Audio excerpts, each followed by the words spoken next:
Welcome back to the sixth episode of the Herm Cet Show, a weekly podcast about everything basketball with news, updates, and hot takes. Today we're talking about undervalued stars or players from the 2010s. We got a few guys from each position we're going to talk about and get into it. I'm Nate Herman, the host, joined by my co-host Ethan Seddon. E, how are you doing? I'm doing great. I'm ready to talk about some NBA stars today Yeah, real that were stars. underappreciated in the 2010s. The top guys. All right, I'll start us off. I'll take us to. I'll start with Darren Williams, a guy who played for a few different teams, mostly the Jazz and the Nets. Was really big in his time. He was big in those Got Milk commercials. Everybody knew Darren Williams. He was big in the media, but it feels like as we move far away from him, he doesn't get talked about as much. We look back, 12 seasons in the league, three-time All-Star, two with Utah, one with Brooklyn, two-time All-NBA, 16 points for his career and 8 assists per game. His best year, I'd say, came in 2011, where he averaged 20 points per game, 10 assists, and 4 rebounds. All time, he is the Nets' third leading passer in assists and fourth for the Jazz. He was one of the best passers of this generation, come along with guys like Rajon Rondo, guys like that. There weren't many better passers than Darren Williams, and I feel like he doesn't get valued for the level of kind of star that he was, because he was really huge for those Jazz teams and for the Nets with the kind of cool KG, Paul Pierce, Joe Johnson unit. But I just really liked watching him, and I feel like he doesn't get talked about enough. Hey, you know what? I think about Darren Williams, Mm. and I think about a baller on those United States Olympic Mm. teams. Like, I wouldn't want anyone anchoring that point guard spot more than Darren Williams Yeah. because that crossover, that get to the cup and I'm going to finish, or I'm going to dish out a dime to the Mm-hmm. corner. Darren Williams was exciting to watch Oh yeah. in that 2010, and he is just so underappreciated. And you go and you listen to like other NBA players talking about Darren Williams, Mm-hmm. and you know when they played against him, and they said, "Oh man, he was so tough to guard." Oh yeah. And also, I think Darren Williams was really underrated defensively. Mm-hmm. He got steals, and maybe not the biggest guy on the court, but man, that dude could ball. Yeah, he kind of reminded me a lot of Chris Paul. I think they're similar archetypes of guys Yeah, as dudes who are like real, kind of true point guards, floor generals, really great at leading an offense, great passers, and are pretty passable defensively despite both of them being kind of undersized. And I just really like that type of point guard. It's something we don't really see in the NBA quite as much anymore. But he was, one of the biggest guys of the late 2000s, early 2010s. And I just think he's one of the best point guards of this century so far, and he just doesn't necessarily get talked about in that light. But I'll throw it to you to give us another undervalued guard. you know, thank you. Yeah. I thought Darren Williams, man, that's a great pick. But I want to go in the direction of someone that's on a worldwide scale. Mm. And I think he was underappreciated for who he was as a person and also who he was as a player. And it is my chance to talk about Jeremy Lin. Lin's sanity. Everyone remembers Jeremy Lin stepping on the floor for the New York Knicks, the dying New York Knicks. Mm-hmm. I believe it was Carmelo wasn't playing, Yep. and it was travesty. And then Jeremy Lin revives for those Mm-hmm. 2 weeks. Jeremy Lin reignited the New York Knicks, and then for the rest of the decade, NBA champion Jeremy Lin has become a household name in every house in the world. Yep. When you think of someone who could get to the cup and score, who could give you that wave off Kobe Bryant and hit a three, Jeremy Lin is the name. Let's looking at Jeremy, his stats, pulling them up right now. Jeremy, you know, looking at, oh my gosh, what a stud here. He averaged 18 points a game in 2017-2018 with Brooklyn. Mm-hmm. That doesn't go. And that was I think he tore his ACL, if I'm not mistaken, or like something in his leg. Yeah, his meniscus And maybe. so Something. he didn't. Yeah. Man, that's. And then also back with the Knicks in 2012, back when that Linsanity, 14.6 points per game. Oh my gosh. What a stud. I don't have enough good things to say about Jeremy Lin, and I know everyone watching at home respects Linsanity. Yeah, I don't think there's been a player take over the media as strong as Jeremy Lin did since it happened, because every Knick game was prime time. The celebrities were courtside. Everyone was trying to catch a Jeremy Lin game as he was out here dropping 30 and 40 every night, it felt like.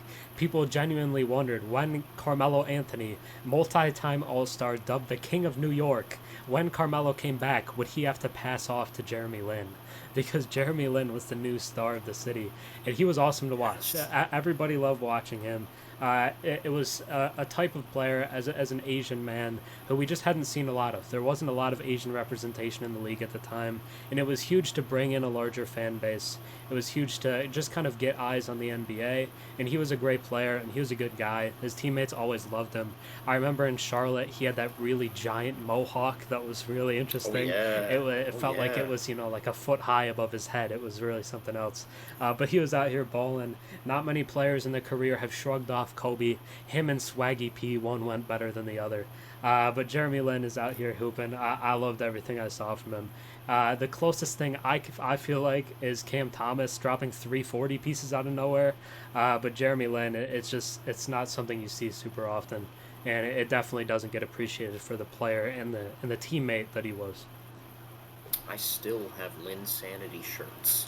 Multiple Linsanity shirts that I rep because I just love Jeremy Lin so much. Yeah, he's a good dude. I'll take us to our next guy, a little bit bigger of a star, of an icon.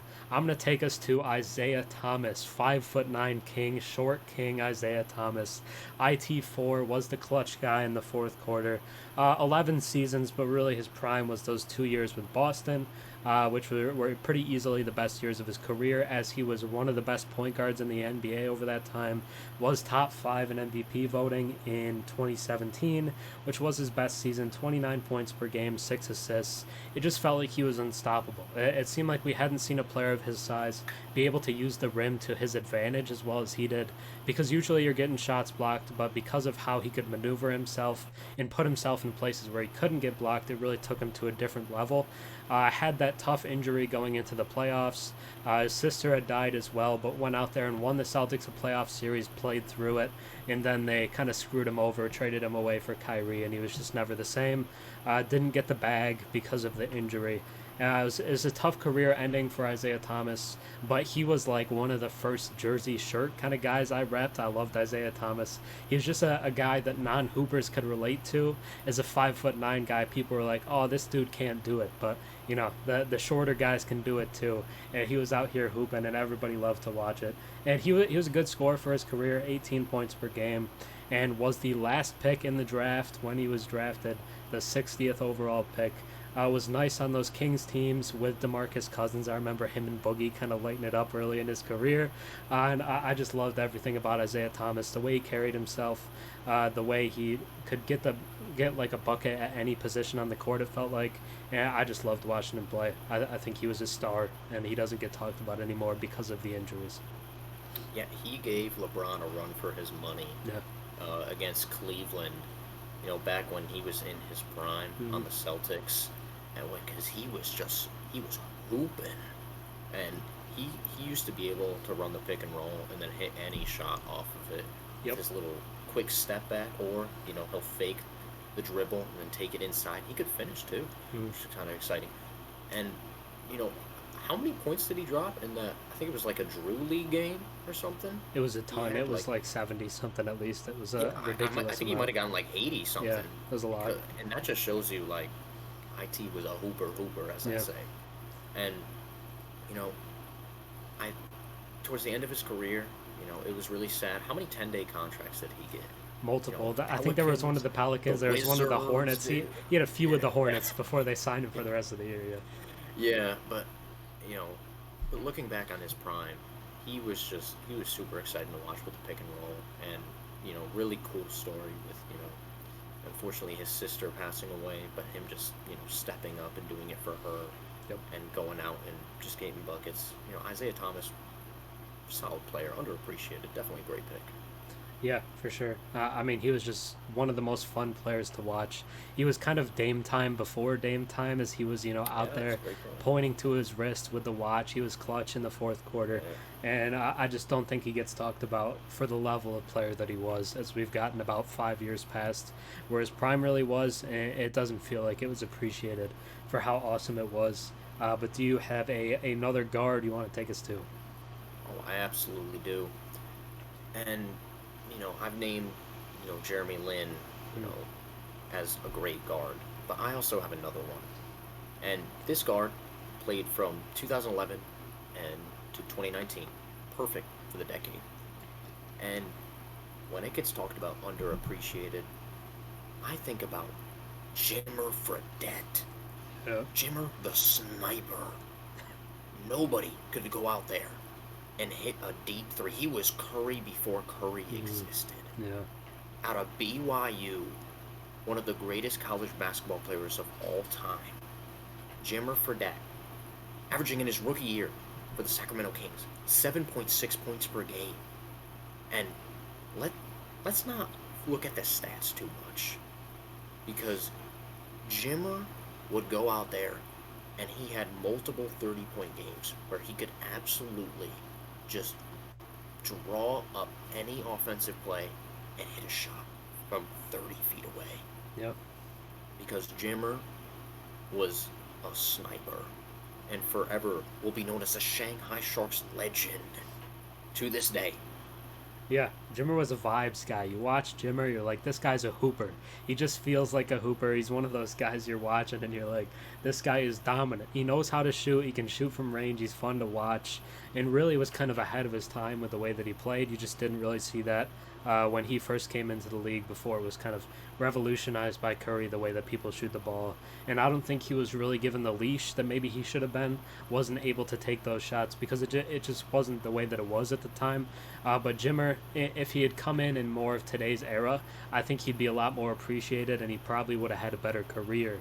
But just a really talented player and has shown that overseas and in different, kind of areas of basketball. I believe, Shanghai yeah, Sharks. I think he was playing for Team USA in like the 3-on-3 this year, which is kind of hyped to see. He's out there hooping, but Jimmer's still playing. He's still trying to get some time, and he's just one of those guys that's really fun to watch. Glens Falls, New York legend. Yeah, Yeah, that's who's the Syracuse guard Joe for Glens Girard. Falls? Joe Girard. Yeah. What a guy. Both snipers. Jimmer and Joe Girard. Though that's Hooper Town right there. Hooper City, USA. Hooper's right there. We have some time. I could give out some honorable mentions if you wanted to shout out a few Yeah, names. I know let's you had some more let's guys. do it. Do you have an honorable mention to give out? Uh, yeah, I could talk about John Wall, I guess, who had kind of been one of the best guards in the league early in his career with Washington. Him and Bradley Beal were super exciting.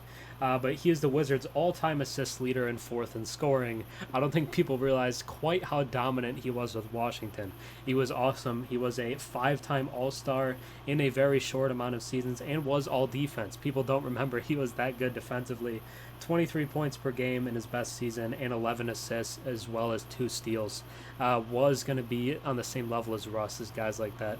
And then Kemba was another guy who was a star of the era, but because the Hornets and Bobcats could never make the playoffs, didn't quite get the national recognition I thought that he deserved. But I'll give it to you. I'm sure you have plenty of guys that you want to talk Oh, about. I have tons of guys. I was trying to think of one honorable mention that I could give out, but I'm gonna throw out a name here. Hmm.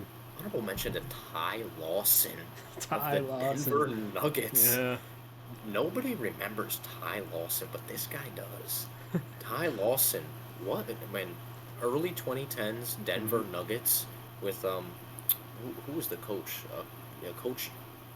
I forgot.